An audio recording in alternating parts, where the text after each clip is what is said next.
No one should buy rental properties in 2026. Folks, that was a discussion I was asked to participate in from Ryan Pineda and Brian Davila.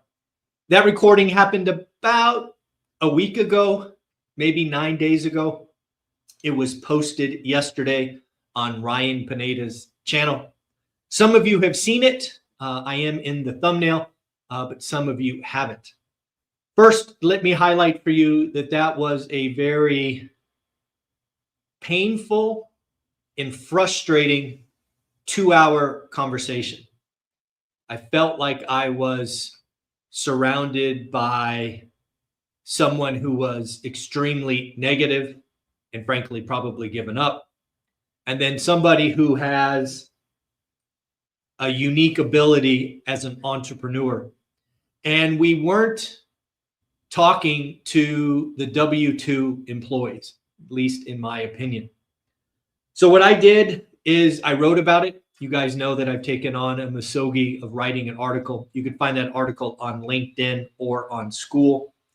I'll give you a taste of the message that I hope to deliver.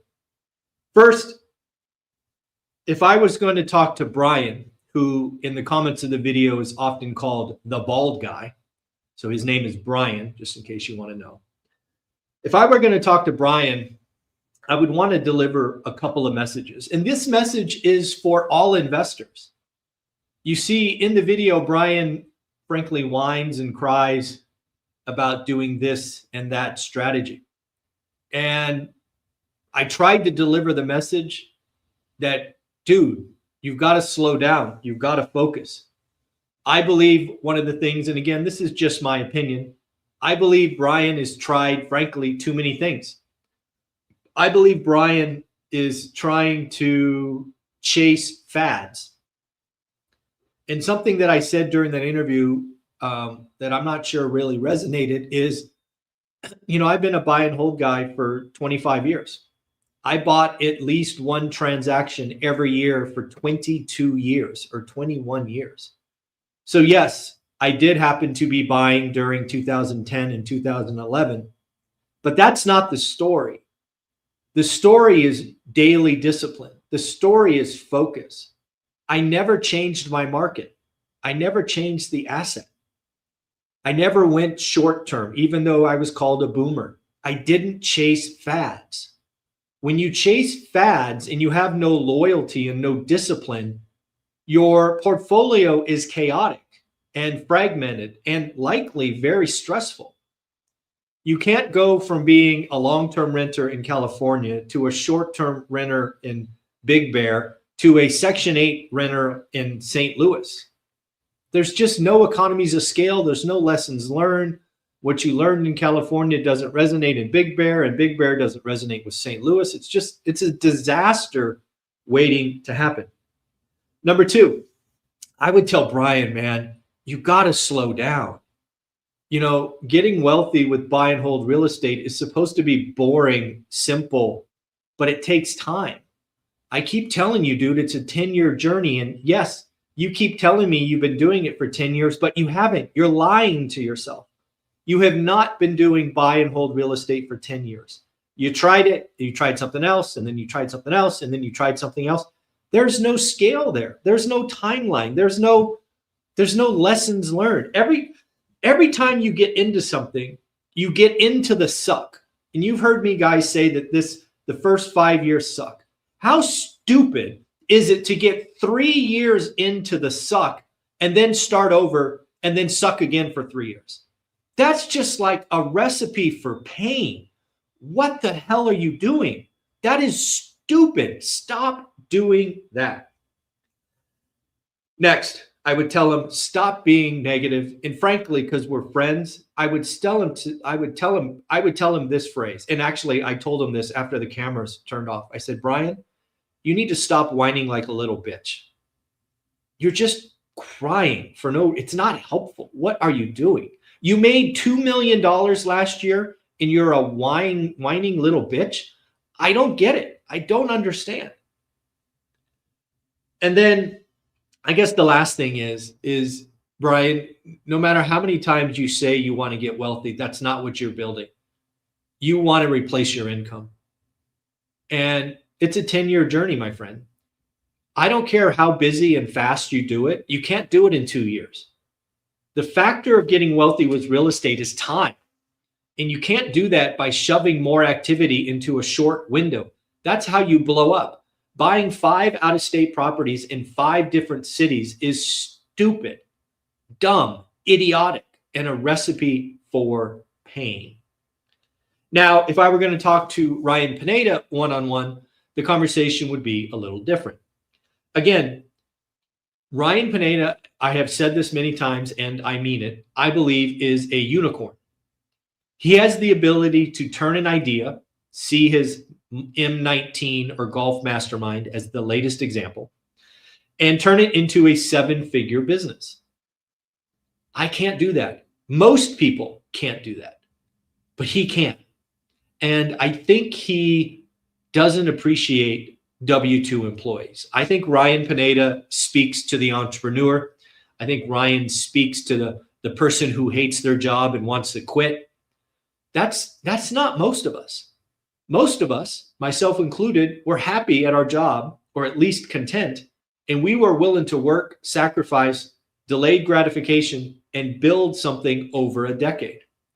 I still think Ryan, and I've told him privately, you've got to talk to the W-2 employees. Yes, I know there's a sliver of the economy that wants to burn the boats and think that entrepreneurship is sexy. And you speak to them really, really well. You don't speak to most people. And then the thing that really gets me, every time I hear Ryan say this, and he says it a lot, really just grades on me. And that is the fact that he thinks $20,000 a month is not a lot of money. $20,000 a month is a lot of money. Frankly, a lot of you watching, you could probably survive on $10,000 or $12,000 a month. Now, just because Ryan has some very expensive tastes and likes to do lots of stuff, doesn't mean that's most people. I think it's insulting, frankly, to tell people that $20,000 a month is not a lot of money. It is a godly amount of money.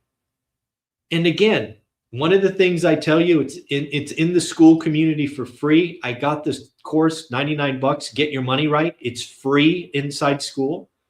One of the exercises you should do if you are a school member is take the spreadsheet and figure out what your life costs. What's the minimum? What's the average? And then, hey, what's the ball out strategy? I believe Ryan Pineda is balling out. Good for him. But that's not most people. We need to change our orientation. We need to realize that most people could survive on 8, 10, 12, maybe even 6. $20,000 a month is a lot of money, and it pains me to hear that it is not. So folks, if you don't know what video I'm talking about, you can go to Ryan Pineda's video. If I remember, I'll put it in the description, or maybe somebody can put it in the comments. And yeah, that was a hard interview. It was not my show, so I couldn't voice my anger, or at least I don't think I could. But yeah, it was a hard video. If you want to see all my thoughts, you can read about it on LinkedIn or Inside School this morning. It was just posted.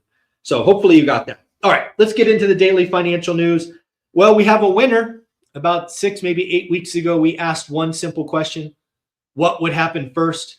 Silver to 100, gold to 5,000, or Bitcoin to 150K? And the winner is silver, which is kind of interesting because silver at the time on a percentage basis was the most unlikely. It was the highest percentage away, but it got there first. Gold, to be fair, is really, really close. I think it's within 1 or 2 percentage points. It might get there on Monday, but Bitcoin, not even close. Last time I checked, I think it was 90,000. So I think it went backwards since we did that conversation.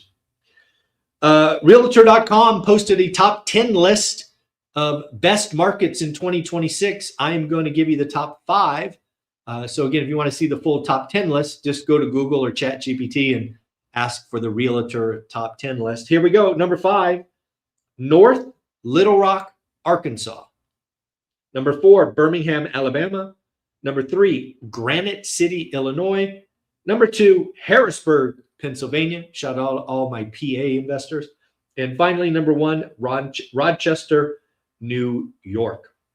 So again, very, very cool. Folks, if you are a part of school or join right now at 8 a.m. or 20 minutes, you're going to get the opportunity to ask questions from somebody making big moves, Rich Somers. Rich Somers is doing, today he's doing boutique hotels, but he started with out-of-state investing. He was an air traffic controller and heard a conversation at the water cooler and changed the trajectory of his life. So if you want to come and ask questions, that will be going on inside school. There's a Zoom link for 8 a.m. Sunday. So I will see you there. And we had 3 people join. Excuse me. Jay, Ellis, and Joe. Thank you for joining. Take a drink real fast. Again, don't forget that our Vegas event will only be streamed live in school. Again, if you want to game the system and only spend 20 bucks, I get it. Join today. You're going to get a month of amazing content and whatnot in school. And more importantly, you're going to get to stream the event. So join today. If you want, quit immediately, but at least you get a month of activity. Don't know if you saw this, but BlackRock writes down private debt fund 19%. That was a little sneaky press release after hours on Friday that most people missed. Gold is now the largest reserve asset, overtaking the dollar. The Sell America trade is in full effect. I think we can count on another government shutdown. Yes, it looks like the Democrats are not interested in any funds going to Department of Homeland Security, so we can expect another government shutdown.